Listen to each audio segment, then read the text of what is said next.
Hi everyone. आज से हम शुरू करने जा रहे हैं अपनी इंग्लिश की पीवाईक्यू सीरीज। अब ये इंग्लिश की पीवाईक्यू सीरीज क्या है, पहले थोड़ा सा आप ये समझ लो। देखो, इंग्लिश का जो लेटेस्ट पैटर्न शुरू हुआ था ना, वो 2022 से हुआ था। पहले क्या था, पहले आपका दो पेपर होते थे। एक आपका ऑब्जेक्टिव टाइप पेपर होता था, फिर एक आपका डिस्क्रिप्टिव टाइप पेपर होता था एमटीएस में। लेकिन 2022 और 2023 अभी प्रीवियस 2 साल ऐसे गए हैं जहाँ पर सिर्फ आपका एक पेपर होता है और जो फाइनल सिलेक्शन होता है वो इंग्लिश और जीके के बेसिस पे होता है। और एमटीएस 2024 की जो बच्चे तैयारी कर रहे हैं उनको जो सबसे ज़्यादा प्रॉब्लम आ रही है वो इंग्लिश में प्रॉब्लम आ रही है। तो मैं इंग्लिश की पीवाईक्यू सीरीज़ लेके आया हूँ। इसमें क्या है, हम एमटीएस 2022 के जो टोटल पेपर हुए थे ना, वो 57 शिफ्ट में हुए थे। ठीक है, एक शिफ्ट में इंग्लिश के 25 क्वेश्चन पूछे जाते हैं और जीके के 25 क्वेश्चन पूछे जाते हैं। तो हम एक शिफ्ट के इंग्लिश के सारे क्वेश्चन शिफ्ट सॉल्व किया करेंगे और उनके जो कौन सा ग्रामर रूल यूज हो रहा है, वोकेबलरी सारी देखा करेंगे। ठीक है, वो सारी चीज़ें हम देखेंगे और मैं ट्राई करूँगा आपको ये सारी शिफ्ट के पेपर एनालिसिस कराने का और इनको कराने का। क्योंकि देखो, जब आप खुद से लगाते हो तो उतने अच्छे से एक्सप्लेनेशन या उतने अच्छे से एनालिसिस नहीं कर पाते हो। मैं आपको एक प्रॉपर एनालिसिस देने की कोशिश करूँगा कि हाँ, इसमें ये रूल यूज हो रहा है या इसमें कोई गलती है, किस पार्ट में, इस पार्ट में गलती है तो इस वजह से है। और हम वोकेबलरी भी देख रहे होंगे। ठीक है, लेकिन आपको मैं एक बात और बता देता हूँ। मैं टोटल 57 शिफ्ट कराऊँ उससे पहले मैं आपको आने वाले 5-6 दिन में 3 वीडियो प्रोवाइड कराऊंगा इसकी इंग्लिश के सेक्शनल टेस्ट की। ठीक है, जो पीवाईक्यू क्वेश्चंस हैं उनकी। अगर 3 वीडियोज़ पर आपको लगता है कि जो मैं पढ़ा रहा हूँ, ठीक है, ज़रूरी नहीं है। देखो, मैं एक बहुत अच्छा टीचर तो नहीं हूँ और ना ही मैंने बहुत बड़ा एग्ज़ाम क्रैक कर लिया है कि मैं बहुत होशियार हो गया हूँ। ऐसा तो बिल्कुल भी नहीं है। ठीक है, आपकी तरह एक बिलो एवरेज बंदा हूँ। ठीक है, तो अगर मैं आपको ये इंग्लिश के क्वेश्चन सॉल्व करा रहा हूँ और अगर आपको समझ में आ रहा है, ये 3 वीडियो देखकर आपको मेरी पता चल जाएगी। अगर इस वीडियोज़ पर आपको समझ में आया और आपका रेस्पॉन्स अच्छा हुआ तो इस सीरीज़ को हम आगे कंटिन्यू करेंगे टिल पेपर। मैं ट्राई किया करूँगा कि एक वीक में 3 से लेकर 4 इंग्लिश के पेपर सॉल्व कराऊँ। ठीक है, और ऐसे ही अभी 4 महीने हैं और चारों महीने हम कंटिन्यूस रखेंगे इसको। और अगर आपको 3 वीडियोज़ के बाद में मुझे ऐसा लगा कि मैं आपको उतना अच्छा नहीं पढ़ा पा रहा हूँ या जो मैं पढ़ा रहा हूँ वो आपको समझ में नहीं आ रहा है, तो हम उसको यहीं पर स्टॉप कर देंगे। तो चलिए अब वीडियो को शुरू कर लेते हैं विदाउट एनी फर्दर डिले। ठीक है, जैसा कि हम बात कर चुके हैं, एमटीएस 2022 के पेपर हमने उठाए हैं।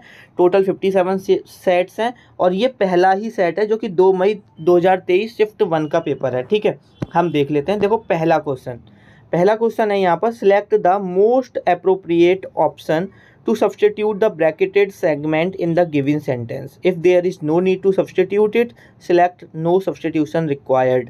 इसका मतलब है आपको एक ये सेंटेंस दिया है। ठीक है, अब इसमें जो ये सब्सटीट्यूट यहाँ पर ऐसे अंडरलाइन आएगा, ठीक है, या आपको ऐसे डार्क आएगा, बोल्ड होके आएगा। इसको सब्सटीट्यूट बताना है कि ये इसकी जगह क्या आएगा।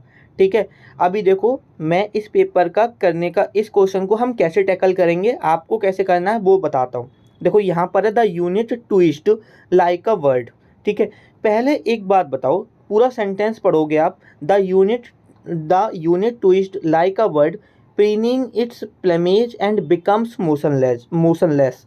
अब एक बात बताओ, ये बिकम्स का मतलब तो ये क्या है, बेस फॉर्म है, मतलब कि ये प्रेजेंट फॉर्म है। ठीक है, प्रेजेंट का सेंटेंस बन रहा है और यहाँ पर ये सेकंड फॉर्म है, मतलब पास्ट बन रहा है। तो हम क्या करेंगे, जब हमारा ये वाला सेगमेंट पास्ट है तो ये वाले सेगमेंट को भी हम पास्ट में लेके जाएंगे।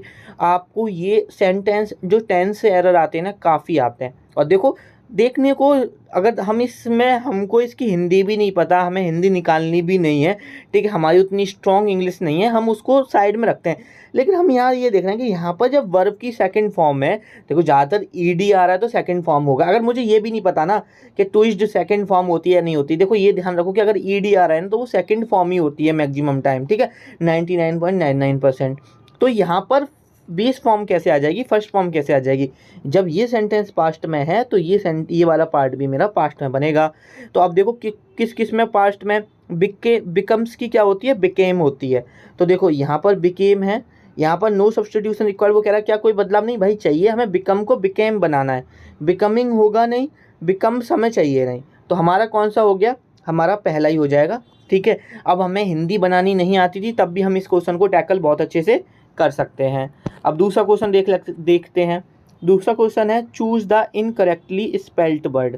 ये 4 वर्ड हैं और इनमें से हमें इनकरेक्ट बताना है। तो देखो अगर आप थोड़ा सा ध्यान दो तो देखो लॉकर की स्पेलिंग सही है, रिफ्ट की स्पेलिंग सही है, स्टॉक की स्पेलिंग सही है। आज के टाइम में स्टॉक तो बहुत कॉमन वर्ड हो गया, ठीक है, हर बंदा स्टॉक मार्केट खेल रहा है। रिफ्ट वैली वगैरह आपने पढ़ी हो तो वो हो गया। लॉकर आप देखो आपने बहुत सुना ही होगा। लेकिन ये टाइट की स्पेलिंग ये नहीं होती, टाइट की स्पेलिंग होती है ये, ठीक है। तो यहाँ पर जस्ट अपोजिट कर दिया है, जी को बाद में लिखा है, एच को पहले लिख दिया है। तो यहाँ पर हम इसे करेक्ट कर लेंगे। तो यहाँ पर ये एरर सॉल्व हो जाएगा हमारा। उसके बाद है select the appropriate antonym for the underlined word, ठीक है। यहाँ पर हमें एंटोनियम बताना है इसका, मतलब जो केयरलेस है इसका हमें क्या बताना है, एंटोनियम बताना है। अब देखो केयरलेस, अब इसमें तो जो बच्चा वोकैब भी नहीं पढ़ के जाएगा उसे ही पता है कि केयरलेस का क्या मतलब होता है, ठीक है। उसके बाद देखो अनसेफ, मतलब केयरलेस का मतलब वही तो हो गया कि हमें ध्यान नहीं दे रहे, तो अनसेफ तो होगा ही होगा, तो ये तो सिनोनियम हो गया। फॉरगेटफुल, हम भूल गए, वो भी एक केयरलेस है कि भाई तुम भूल गए, केयरलेस, तो ये भी नहीं होगा। नेगलेक्ट करना, ध्यान ना देना, ये भी एक केयरलेस का सिनोनियम हो गया। विजिलेंट मतलब होता है ध्यान देना, ठीक है, चतुराई चालाकी से कोई काम करना, किसी चीज़ पर नज़र बनाए रखना, तो ये इसका क्या हो गया, केयरलेस का एंटोनियम, ठीक है। बहुत सिंपल है, ये तो आप वोकैब नहीं पढ़ोगे तब भी थोड़ी सी समझदारी से कर लोगे। उसके बाद आपका जो फोर्थ है इसमें बताना है इसमें क्या आएगा, ठीक है। His intent was to become sole lord and to his tiny principality. सबसे पहले हमें यहाँ बताना है कि यहाँ खाली जगह में क्या आएगा। तो देखो ये 4 वर्ड हैं, सब्सिडाइज, ठीक है, उसके बाद है एग्रेंडाइज, जियोपार्डाइज और मेथडाइज, ठीक है। आपको इसके सिनोनियम इसका मतलब पता होना चाहिए कि इनका मतलब क्या होता है। अगर आपको इनका मतलब पता होगा तो आप बहुत आराम से इन क्वेश्चंस को टैकल कर लोगे। देखो his intent was to become sole lord, कि वो खुद ही अपने आप को मतलब सब कुछ बनाना चाहता है, कि वो अकेला मतलब उस सब लोग उसकी बात माने, मतलब छोटी छोटी चीज़ों का भी उसका ध्यान रखा जाए। तो अगर आपको देखो सब्सिडाइज का मैं अगर देखा जाए तो इसका मतलब होता है किसी को फाइनेंशियली हेल्प करना, ठीक है। उसके बाद अगर जियोपार्डाइज का मतलब होता है किसी को खतरे में डालना। मेथडाइज होता है कि किसी चीज़ को सिस्टमेटिकली अरेंज करना। तो हमारा एक ही बचा एग्रेंडाइज, इसका मतलब होता है अपने प्रिंसिपल वगैरह को अच्छे से मनवाना, ठीक है, किसी चीज़ को इंक्रीज करना, बढ़ाना, किसी चीज़ पर बिल्कुल ध्यान से बारीकी से ध्यान देना, तो इसका सेकंड हो जाएगा। लेकिन इसके लिए बुकैब पढ़ना जरूरी है। देखना अभी हम जो क्वेश्चन करेंगे उसमें बुकैब कितनी इंपॉर्टेंट है, इसीलिए मैं आपको डेली जो टारगेट दे रहा हूँ उसमें भी कह रहा हूँ कि आप बुकैब बहुत अच्छे से करो। उसके बाद हम 5th क्वेश्चन देखेंगे। In the following question out of given 4 alternative select the alternative which best express the meaning of idiom phrase. अब देखो आप ब्लाइंड स्पॉट, देखो एक ज़रूरी नहीं है कि आप जितने भी ईडियम्स आपसे पूछे जाते हैं सारे ईडियम्स आपको पता ही हो। कुछ ईडियम्स ऐसे होते हैं कि जो हमें पता नहीं होते, लेकिन हम उनको बिना पता करे भी आराम से कर सकते हैं। अब देखो आप ब्लाइंड स्पॉट क्या है, एक मतलब अंधेरी जगह। अंधेरी जगह से आप क्या समझोगे कि एक ऐसा ब्लाइंड स्पॉट जहाँ पर किसी की नज़र ना जाए। अब देखो आप पर्सन हु इज ब्लाइंड, ये तो नहीं होगा, ठीक है। आप person with no emotional feeling, ऐसा बंदा जिसको कोई इमोशनली फीलिंग नहीं है, ये भी नहीं होगा। A situation where no progress is made, कि ऐसी सिचुएशन जहाँ पर कोई प्रोग्रेस ना बने, प्रोग्रेस ही नहीं हो सकती, तो ये भी नहीं होगा, इसके लिए एक अलग ईडियम होता है। An area in your range of vision that you can not see properly, मतलब एक ऐसा एरिया जो आपके रेंज में तो है लेकिन आपका जो नज़र है, ध्यान है, उस पर बहुत अच्छे से नहीं गया, ठीक है, उसे बोलते हैं आप ब्लाइंड स्पॉट। और हाँ देखो एक बात और बताता हूँ मैं आपको कि आप अगर ये इंग्लिश के जो PYQ सीरीज़ देख रहे हो, इसे देखते वक्त एक हाथ में कॉपी एक हाथ में पेन ज़रूर लेके बैठो। अब इससे क्या होगा, आपको क्यों लेने के लिए बोल रहा हूँ वो बता देता हूँ। क्योंकि अगर मैं आपको वोकैबलरी करा रहा हूँ, अगर आपको ये है कि आप ब्लाइंड स्पॉट नहीं पता, तो आप आधी कॉपी वोकैबलरी के लिए बना लो, आधी कॉपी ग्रामर रूल के लिए बना दो। जैसे अभी मैंने ऊपर बताया था कि आधा सेंटेंस अगर पास्ट में तो उसे हम नेक्स्ट भी पास्ट में करेंगे, तो वो आपको मेंशन करना है। ऐसे ही देखो यहाँ पर अगर आपको इसका पता है वोकैबलरी का तो ठीक है, नहीं पता तो आप उसका नोट डाउन कर लो। उसके बाद नेक्स्ट देखते हैं। A sentence has been given with a blank to be filled with an appropriate option, choose the correct alternatives, ठीक है। जैसे कि हमें यहाँ खाली जगह में क्या आएगा ये बताना है। The person driving the car control over wheels and knocked her down. ठीक है, एक पर्सन है ड्राइविंग कर रहा था कार, वो उसने कंट्रोल मतलब कंट्रोल खो दिया over the wheels and knocked her down. ठीक है, अभी आपको बताना है कि आपको यहाँ क्या करना है। अब देखो ये सेंटेंस जस्ट जैसे ऊपर मैंने एक कराया है वैसे ही हो गया कि अगर नॉक्ड यहाँ पर हमारी जो वर्ब सेकंड फॉर्म में है तो हमारा सेंटेंस किस में है, पास्ट में है।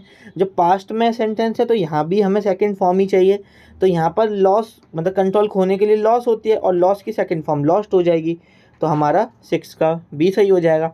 अब बताओ, इंग्लिश इतनी हार्ड है नहीं, बस आप उस चीज़ को उतनी अच्छे से समझ नहीं पाते हो, समझ के उतने अच्छे से उसको कर नहीं पाते हो।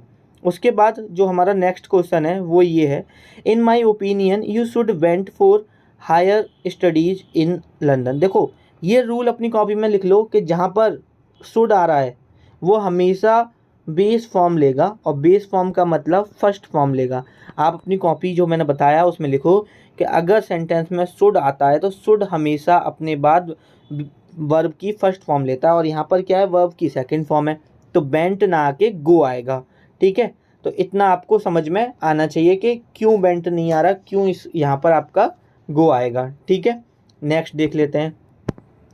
Select the most appropriate word for the given word.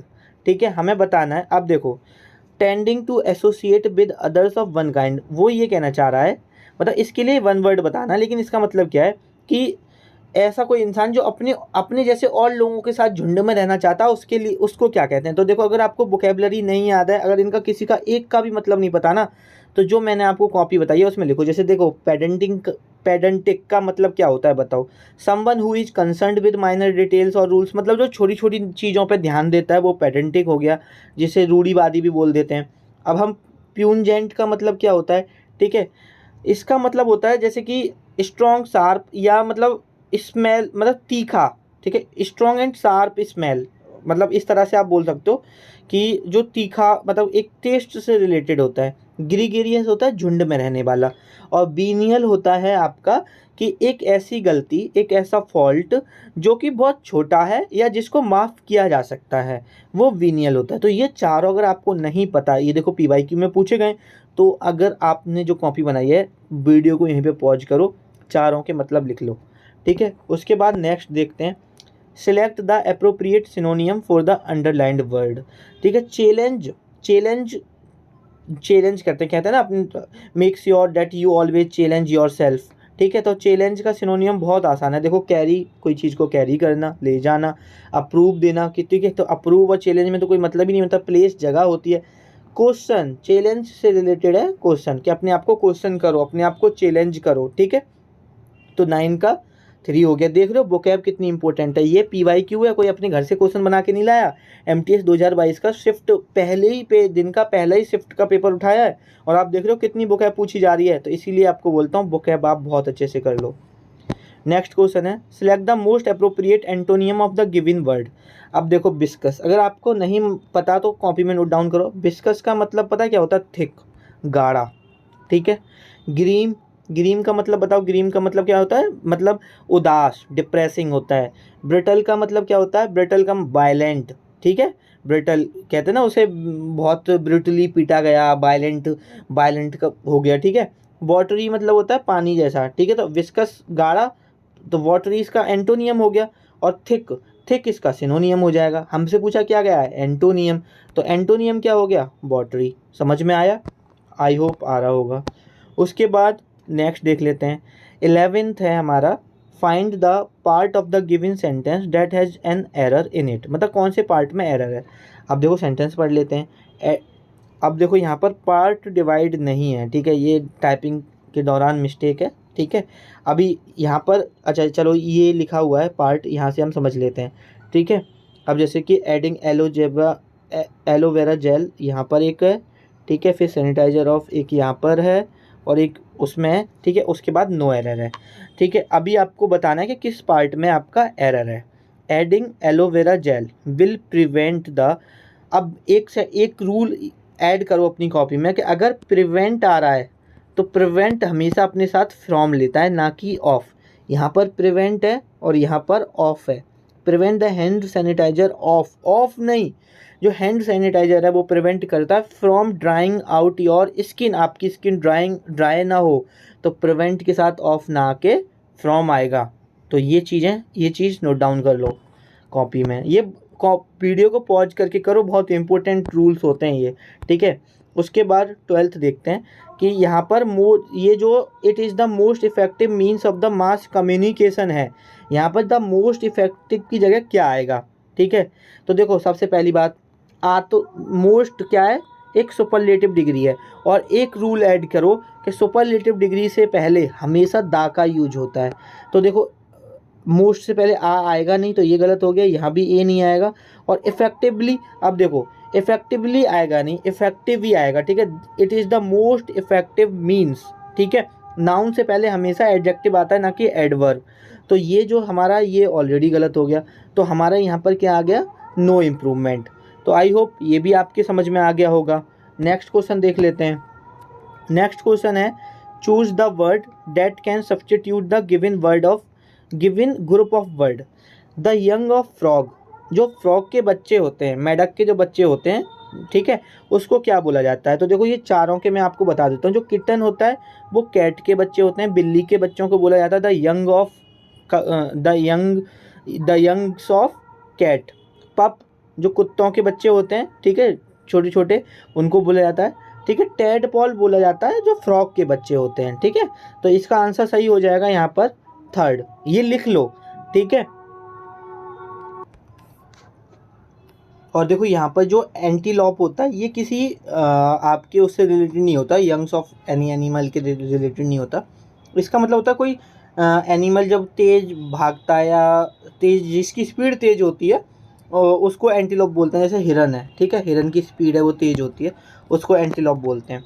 तो ये चारों ऑप्शन आप लिख लो अपने उसमें वोकेबलरी जहाँ लिख रहे हो कि kittens the youngs of the cat, pup the youngs of the dog, tadpole the youngs of the frog, antelope जो स्पीडी एनिमल होते हैं, ठीक है, उनको बोला जाता है। तो इतना हो गया। उसके बाद नेक्स्ट देखते हैं। नेक्स्ट है व्हीट इज़ वाइडली। अब देखो ग्रॉस होगा नहीं, सिंपल सी बात है, गिरो, और गिरो का एक ही है गिरोन, ठीक है, क्योंकि पैसिव वॉइस में बन रहा है तो इसलिए 3rd फॉर्म है, ठीक है। तो ये तो आराम से हो जाएगा। लेकिन देखो वोकैब का कितना इंपॉर्टेंस है, ये देख रहे हो कितने क्वेश्चन वोकैब से बेस्ड हैं डायरेक्ट, तो वोकैबलरी बहुत इंपॉर्टेंट है। उसके अलावा नेक्स्ट क्वेश्चन है, ठीक है, इसमें भी हमें एरर ही बताना है, और इसमें भी वो स्लैश लगा लेते हैं एक बार। रिस्टोरिंग सॉइल हेल्थ वुड एक आपका यहाँ पर है, और उसके बाद नेक्स्ट कहाँ पर है वो होगा मिटिगेट द, ठीक है, और उसके बाद है नो एरर। तो इसमें बताओ, एक बार खुद से पढ़ो, ट्राई करो कि इसमें क्या एरर है, ठीक है, कि अगर हम इसमें एरर देखना चाहें तो इसमें क्या एरर है बताओ। तो देखो हेल्प के साथ जो प्रपोजिशन आती है वो एट नहीं आती, वो टू आती है, ठीक है। तो हमेशा ये याद रखो, जो हमारा एरर है ना वो इसमें है, और ये आप अपने नोट्स में नोट डाउन कर सकते हो इस बात को। नेक्स्ट है हमारा police used evidence to convict of victim who was innocent, ठीक है। अभी पुलिस ने क्या यूज किया, मतलब देखो इस सेंटेंस को मैं पढ़ना चाहूँ, हिंदी निकालना चाहूँ, कि मतलब उसने एक ऐसे एविडेंस यूज किए जो कि एक विक्टिम जो कि इनोसेंट था, मतलब एक इंसान जो कि इनोसेंट था उसको विक्टिम ठहरा दिया, ठीक है, उसको दोषी ठहरा दिया। तो मतलब ज़रूर जो एविडेंस होंगे वो गलत होंगे, तो उसके लिए होता है फैब्रिकेटेड मतलब जो चीज़ गलत से बनी हो, ठीक है, मेडअप ऑफ, जो चीज़ झूठी हो। तो पुलिस यूज्ड फैब्रिकेटेड एविडेंस, मतलब झूठे एविडेंस पेश किए थे पुलिस ने, ठीक है। अब इसका अब हमें चारों का मतलब पता होना चाहिए। ऑथेंटिक का मतलब होता है जेन्युइन, मतलब ओरिजिनल। हेटफुल का नफरत आपको पता ही है। स्टंटेड का मतलब बताओ क्या होता है, इसका मतलब होता है प्रिवेंटेड फ्रॉम ग्रोइंग और डेवलपिंग प्रॉपरली, ठीक है। किसी चीज़ को प्रॉपरली डेवलप होने से या ग्रो होने से जो प्रिवेंट करता है, ठीक है, वो आपका स्टंटेड होता है। तो ये भी आप, ये जो जिसका पता है वो ठीक है, जिसका नहीं पता वो नोट डाउन कर लो। उसके बाद नेक्स्ट सिनोनियम बताना है हमको रेडिकल का, ठीक है। In the 20th century many radical intellectuals embrace the mass media. देखो रेडिकल क्या होते हैं, अगर आपको रेडिकल जानना है तो रेडिकल वो लोग होते हैं या वो लोग होते हैं, उनको बोल सकते हो, लोग बोल सकते हो एक्सट्रीम, जिनका पॉलिटिकल या सोशल व्यू होता है, मतलब जिनसे ज़्यादातर लोग सहमत नहीं होते, ठीक है, वो थोड़े हटके चलते हैं, उनका किसी चीज़ को लेके बहुत ही एक्सट्रीम सोच होगी, मतलब बहुत ही एक्सट्रीम विचारधारा वाले, ठीक है, कि हाँ ऐसा नहीं है तो नहीं है।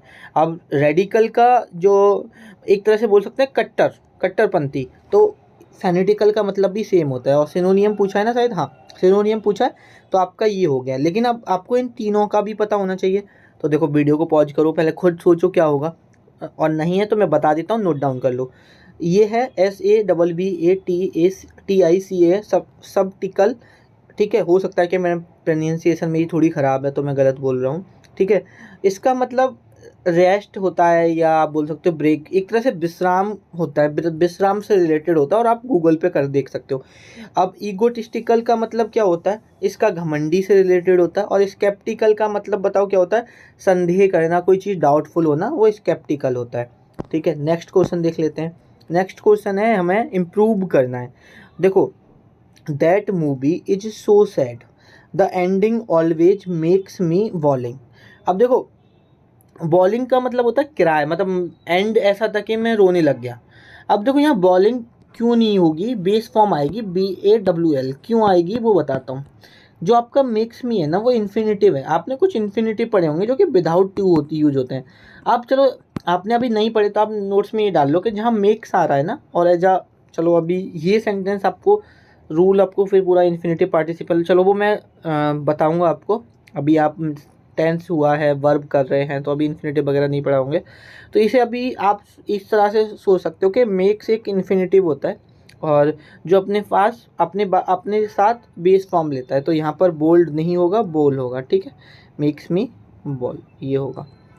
नेक्स्ट क्वेश्चन है हमारा, choose the sentence with no spelling error. देखो पहला सेंटेंस अगर देखता हूँ, प्रोटेस्ट इज ऑल्सो सेफ्टी की स्पेलिंग गलत है, तो ये तो होगा नहीं। दूसरे में हमारी किसकी, वाल्व की स्पेलिंग गलत है, तो ये नहीं होगा। तीसरे में प्रोटेस्ट की स्पेलिंग गलत है, तो ये नहीं होगा। और चौथा, हाँ हमारा चौथा पूरा सही है, तो 19 का चौथा हो जाएगा। तो इसमें तो आपको खुद ही देखना पड़ेगा, कोई रूल वगैरह तो है नहीं ये एज सच।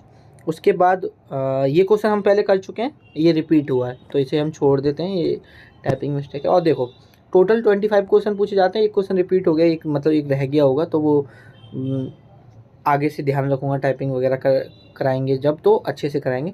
25 क्वेश्चन आते हैं, 5 क्वेश्चन क्लोज टेस्ट के आते हैं। तो हम जो ये आने वाले PYQ सीरीज करेंगे, इसमें जो क्लोज टेस्ट है वो नहीं करेंगे, ठीक है। क्लोज टेस्ट या तो मैं अलग से कराऊंगा, या क्लोज टेस्ट की आप खुद से भी प्रैक्टिस कर सकते हो। इसमें हम 20 क्वेश्चन वो देखेंगे जो या तो ग्रामर रूल पे बेस्ड है, तो कौन सा ग्रामर रूल लग रहा है वो बताऊंगा, और जो वोकेबलरी बेस्ड है हम वो देखेंगे, ठीक है। आई होप आपको ये वीडियो अगर अच्छी लगी है, और अगर आप चाहते हैं कि हम इस तरह की सीरीज को आगे कंटिन्यू करें, तो आप नीचे कमेंट करके बता देना। और ठीक है, आपसे मुलाकात होगी किसी नेक्स्ट वीडियो में।